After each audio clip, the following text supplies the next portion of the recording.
Hi. After watching the video, click the link in the description to download the program. I used to suffer from migraines. Not headaches, not bad headaches, not even severe headaches. Migraines. Shocking, excruciating, life-denying, throbbing, horrible migraines. The kind of pain that frequently made my eyes water, if not cry. The kind of pain that drove me to my bed, my place to hide away, to escape from the world and soak in the torment that was my regular migraine attack. My migraine history wasn't much different from many other people's. They started off bad, then over time they got worse.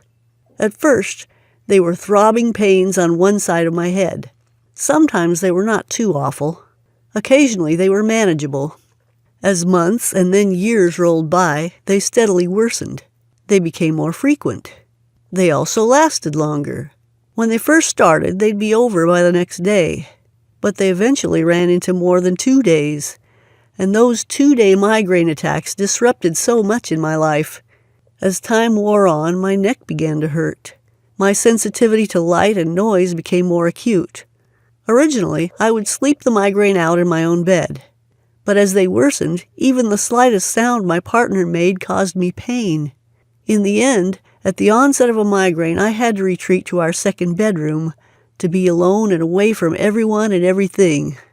Another thing, I'd always felt nausea with my migraines, but that nausea eventually became actual vomiting. Nobody likes being sick, but I really, really hated it. Strangely, of all the horrible symptoms of my migraines, it's the fact that I'm no longer sick that makes me most happy. Migraines changed my life. As my migraines became worse, my life also changed as a result. At first, when they had been less severe, I had simply dealt with them as they arose. As the migraine wore on, I would shut myself away in our spare bedroom, close the door, pull the curtains, and almost literally hide under my duvet. I'd close my eyes and try to will the pain away. The onset of the migraine slowed me down. The migraine itself more or less rendered me useless, and the day or two afterward left me drained, sluggish, and deflated. Those headaches robbed me of 3 or 4 days of life. The things I couldn't do, the plans I had to suddenly cancel. But I quickly found it wasn't just the migraine itself that affected my life. The fear of them, the realization that they could hit me at any time, influenced so many of my plans and my actions. A simple example.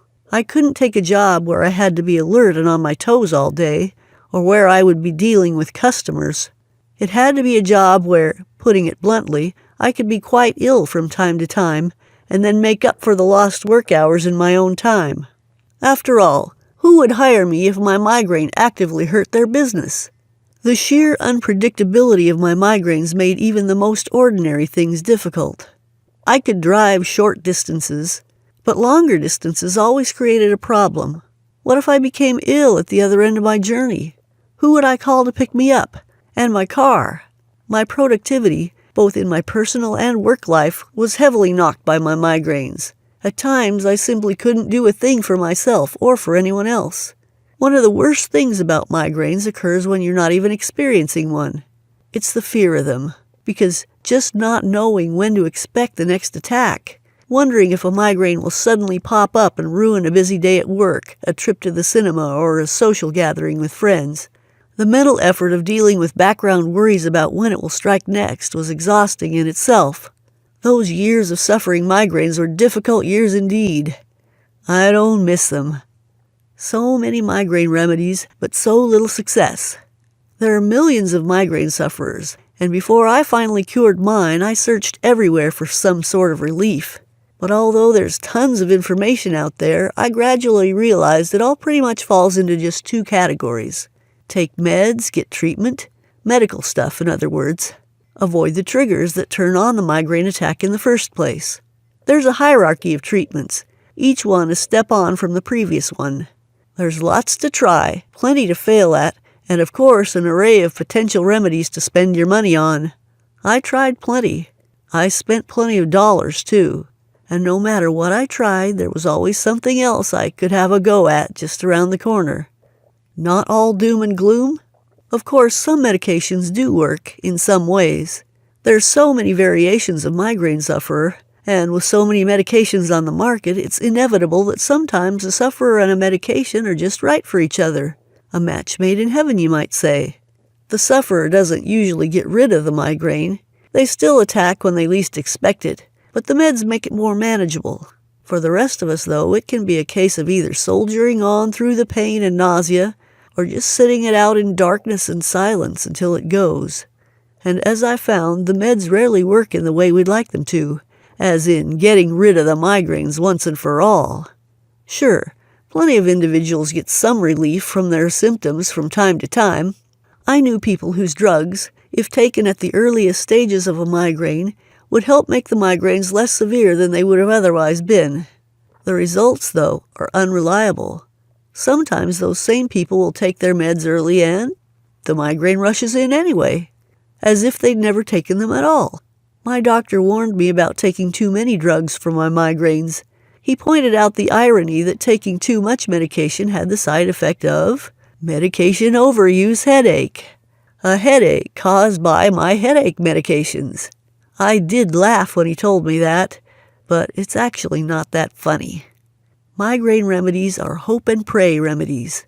In fact, during my battle with migraines, I developed a theory that when a condition has so many medicines, and absolutely none of them work reliably for all or even most sufferers, then the condition itself is not properly understood.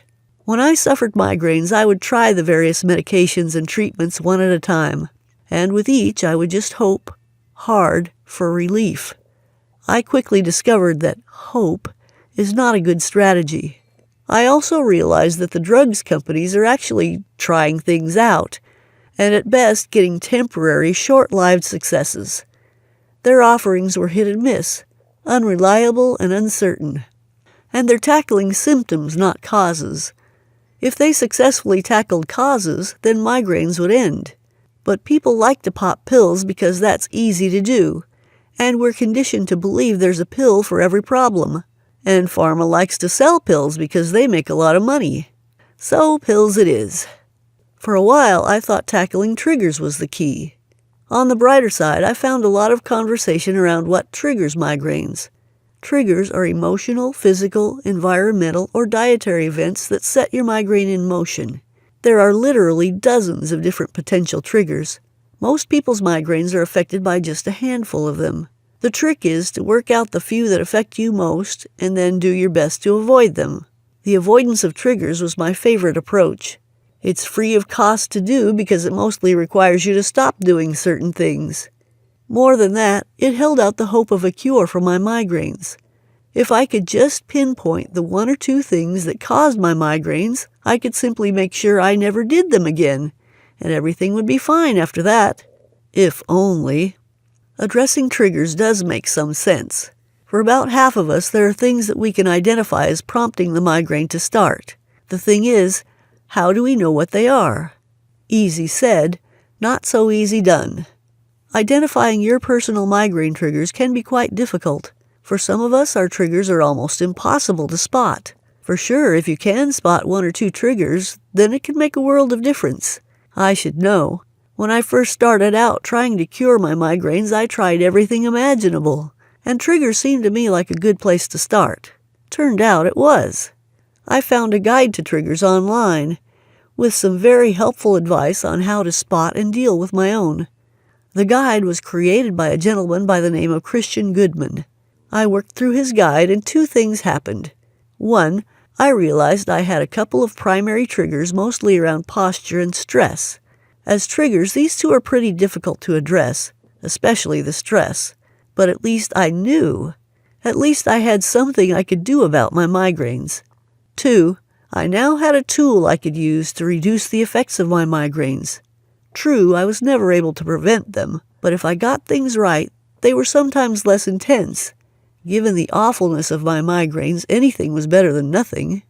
It was genuinely uplifting to suddenly have some control over what was happening to me, even if I couldn't actually stop it.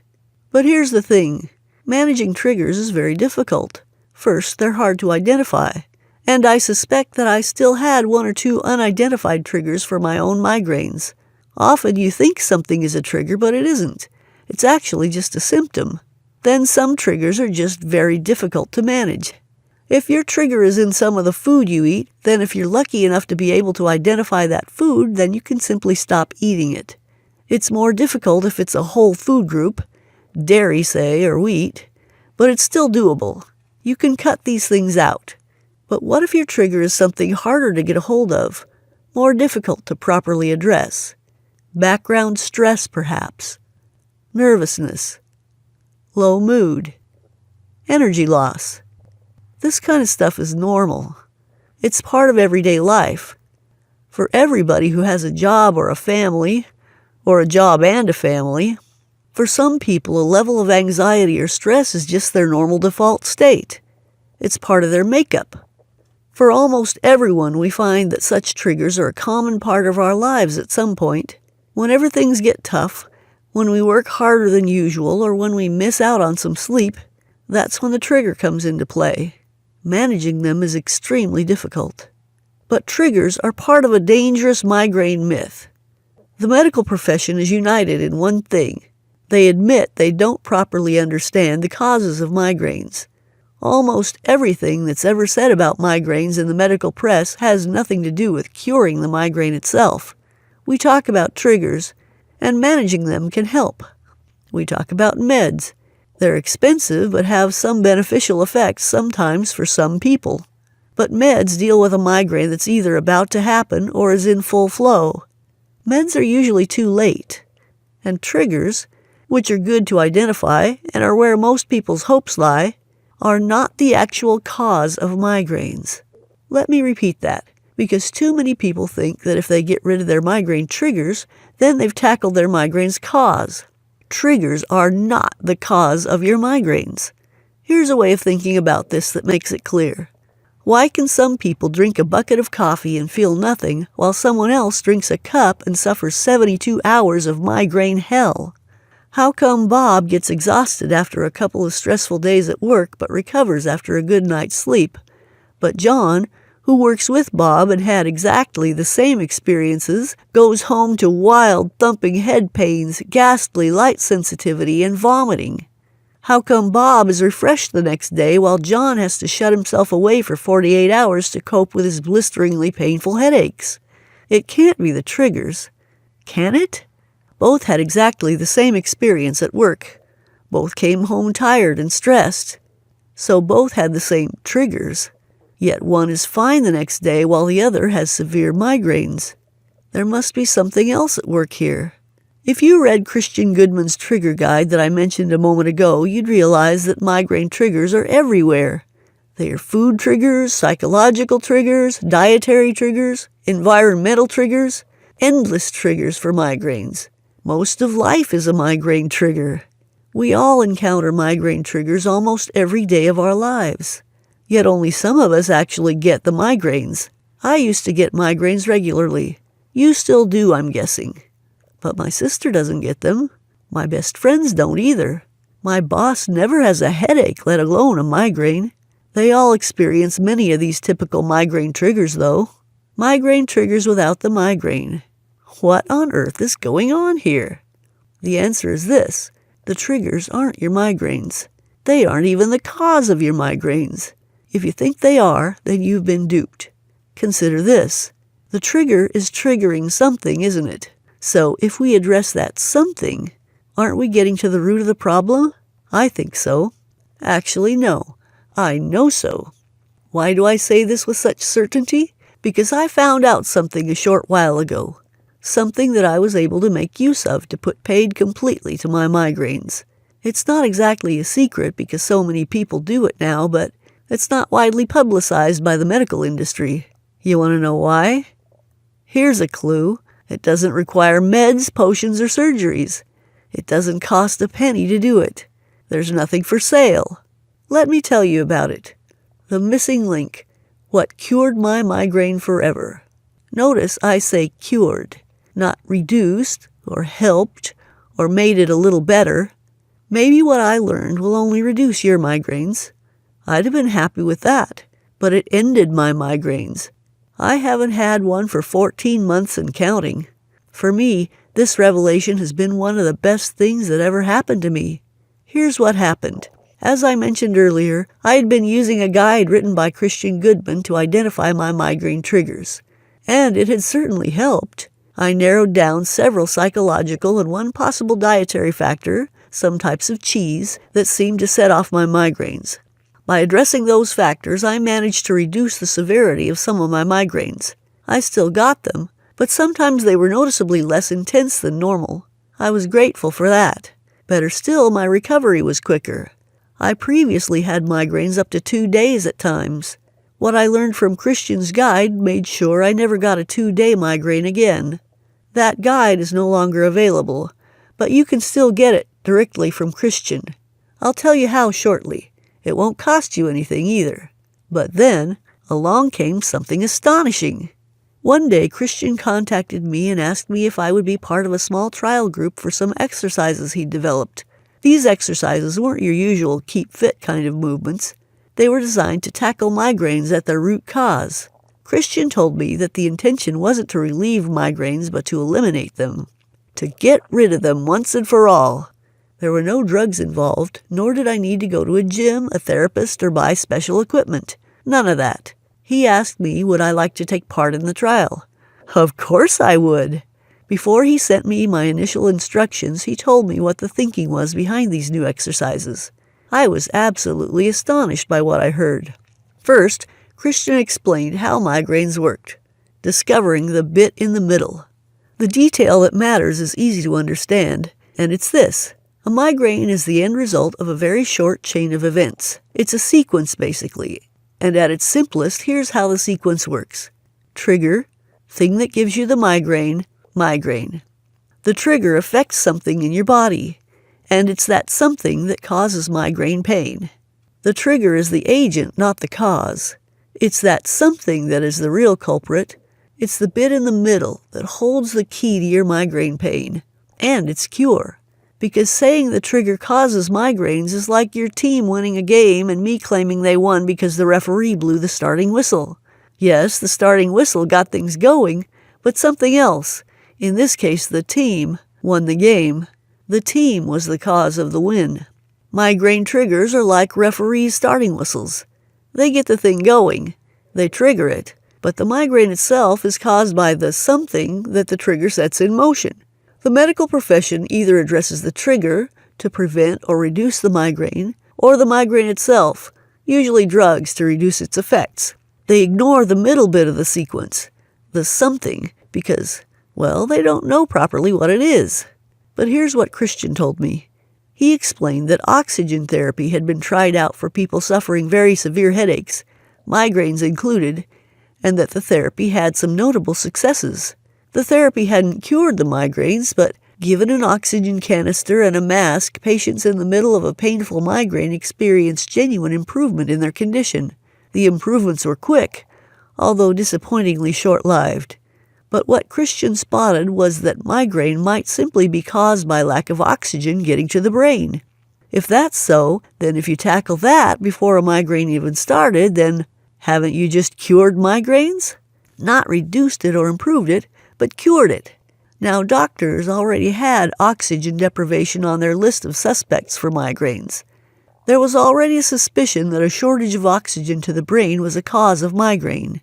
The experience of people directly inhaling oxygen at the point they were suffering migraines strongly supported this theory. And migraine forums contain stories from people who say that if they go running very fast at the onset of a migraine, then they can head off its worst symptoms and perhaps not have such a painful episode. Running pumps blood hard around your body and into your brain, and with that blood comes lots of oxygen. So Christian wasn't claiming to have invented the migraine cure he now wanted me to try out, but he explained it to me this way. If oxygen was reaching my brain in sufficient quantities naturally, before there was a sign of a migraine, then doesn't the problem of oxygen deprivation disappear? If your brain was always getting its supply of oxygen naturally, then the cause of my migraine, lack of oxygen to the brain, is gone. Isn't that why some people get migraines and others don't? Because some people have healthy supplies of oxygen getting to their brains while others don't? Christian thought so. As it turned out, I believe he was right. But do we really need oxygen tanks and masks to oxygenate our brains? Do we have to run fast around the track in order to head off a migraine attack? No, thankfully we don't. Sure, oxygen tanks and running are both ways of getting oxygen to the brain, but if the oxygen is already there, then they aren't needed. And that's where Christian's program comes in. Christian told me about the ways in which oxygen is prevented from properly reaching the brain in our everyday lives. He was surprised to discover that the causes of this are varied but well understood. There's no mystery to any of this. 2 + 2 = 4. All he did was link it together. If specialists suggest that migraine agony is caused by lack of oxygen to the brain, and the causes of lack of oxygen to the brain are pretty well understood, then doesn't solving the oxygen to the brain problem also cure migraines? Christian answered this with a yes, and his uniquely simple migraine program was born. And the program is indeed very straightforward. It's just a set of movements that you perform at home. I tried them out, all of them, and they worked. And here's how. So, how did they work? Was this some kind of magic? Some sort of secret exercise discovered by ancient wise men deep in some South American jungle? No, not at all. This is what I learned from Christian. Our brains need a lot of oxygen to function properly. Some 40% of our oxygen intake goes straight to the brain, or it does if you're healthy. Oxygen arrives at the brain in the same way that it arrives at any of our body's organs. It's carried there by our blood. Many leading migraine specialists believe that migraine headaches are caused by a restriction of the blood supply to the brain. Restrict blood to the brain and you've restricted oxygen to the brain too. Oxygen deprivation in the brain is a serious matter, and the body takes it very seriously indeed. It rushes blood to the brain, and so we experience a sudden and rapid increase in blood pressure inside the head. And that's where the pain comes from. It's as if your brain is literally swelling up against the inside of your skull trying to burst out, which I remember clearly as being my experience of migraine pain. Every pulse of my heart felt like a shock wave blasting through my skull, so painful that it made me wince. Specialists have known this all along. None of this is new. What Christian has done is simple but very, very effective. He's linked the medical facts and addressed the cause of the low oxygen. Again, low blood oxygen has a number of causes, most of which are fairly well understood. In a nutshell, we don't breathe in properly. We don't breathe out properly. And the air we do get into our lungs doesn't adequately get to our organs and brain. Again, this is all medically verified. Here's what happens. We don't breathe in properly. I must admit I initially found it difficult to believe I wasn't breathing properly. It's such a natural thing to do. How can I be doing it wrong? Turns out that millions of people simply don't breathe in deeply enough to inhale sufficient oxygen to meet their body's needs. There are 2 reasons for this. First, too many of us sit down way too much. At home, at the office, in cars. Sitting for extended periods is now widely regarded as almost deadly to our health. Amongst many other downsides, it causes our posture and breathing infrastructure to weaken and sag due to lack of proper use, which physically ruins our ability to take in large, healthy lungfuls of air. Second, modern life brings its own stresses and strains. Long hours, tight schedules, family responsibilities, job demands, not enough sleep, money concerns, all the usual stuff. And when we're worried and tense or worn out and sleepy, then we naturally breathe in less deeply. Our bodies are more tense and our breathing is medically proven to be less efficient. We mostly don't notice this happening to us, but this is exactly what is happening. So again, we're reducing the amount of oxygenated air that gets into our lungs and then into our body and our brain. We don't breathe out properly either. I found that pretty hard to believe too. What could be easier than breathing out? But I found out it's true, and it's a deadly failing. When you breathe out, you're expelling carbon dioxide, a waste gas that is the natural consequence of breathing.